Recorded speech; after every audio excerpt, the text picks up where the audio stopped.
Hello YouTubers, this is my video about my modifications to the TMS military camp stove.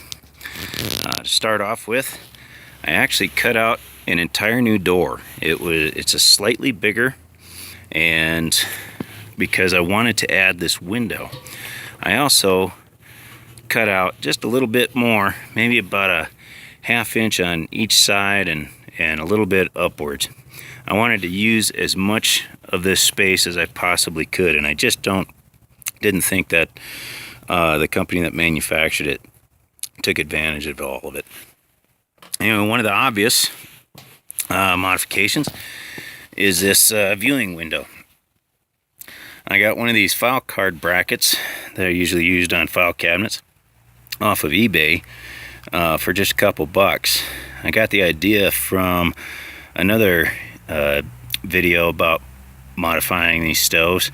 I just went with a little bit bigger one, and then I also ordered some mica sheets and cut them down to size and put them in there. Really looking forward to see how that works out. Another modification is this nice little latch. Since the latch that come on these things are pretty flimsy, I wasn't very impressed with it. This one, I just got some of that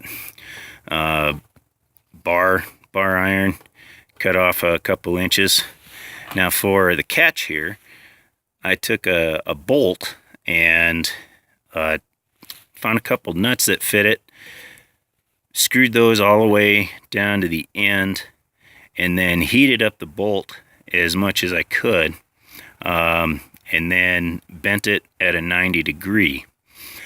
The threads that were protected by the nuts stayed in place, and I just cut off the head of the bolt, and then put one of the nuts in the back to secure it, and this one here, tighten it up, and this doesn't want to move at all, and it's a nice little catch on that. Another thing I did was put in a new hinge.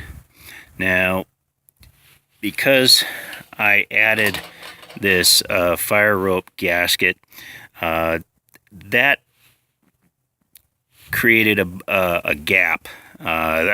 This is about an 1/8 inch thick by a 1/4 inch, and then you have the thickness of the steel of the door.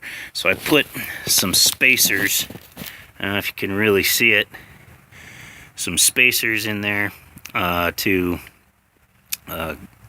bring that hinge out a little bit further, so it wasn't binding as I was trying to close the door. Another thing I did, which I got the idea from another YouTuber, was using this diamond mesh to pull out so I can put my fuel, my firewood, in here and then push it on back without having to reach and push it back otherwise. The thickness of this with my bend it meets flush with this, so there was none of this really pushing out against the door. Plus the gasket here created a little bit more gap to give it that much space here. The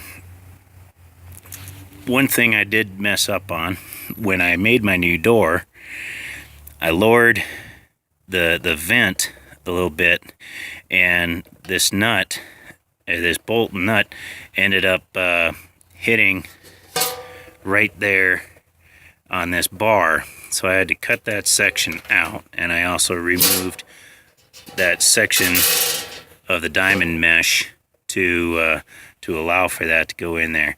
If I had it to do over again, I'd made sure that was down another 1/4 inch, and would have missed it and wouldn't have been a problem at all.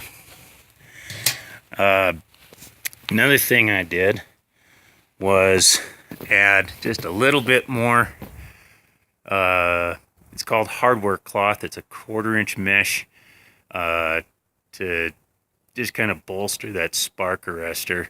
There is some that diamond mesh that's welded flush on the inside here, and but I just wanted to add just a little bit of extra.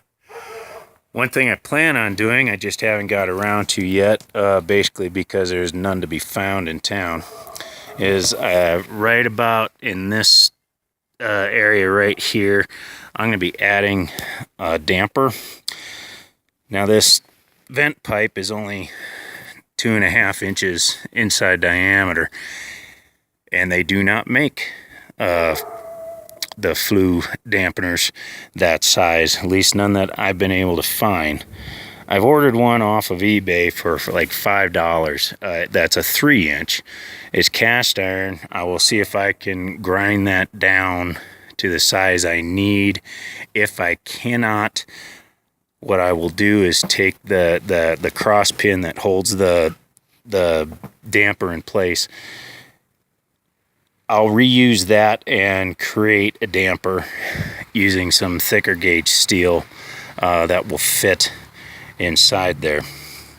Anyway, those are my modifications to the TMS camp stove. Hope you enjoyed it. I plan on starting a couple fires in there to burn off the paint. All the other videos I've seen talk about how the paint burns off and it stinks and it's acrid, and so I'm gonna do that next. Most time with these camp stoves, you want to put about maybe 1 inch of sand on the bottom of it, but I will not do that in these test burns because I want as much of that paint to burn off as possible. Anything that doesn't burn off, I may take my propane torch to, just to get it off of there.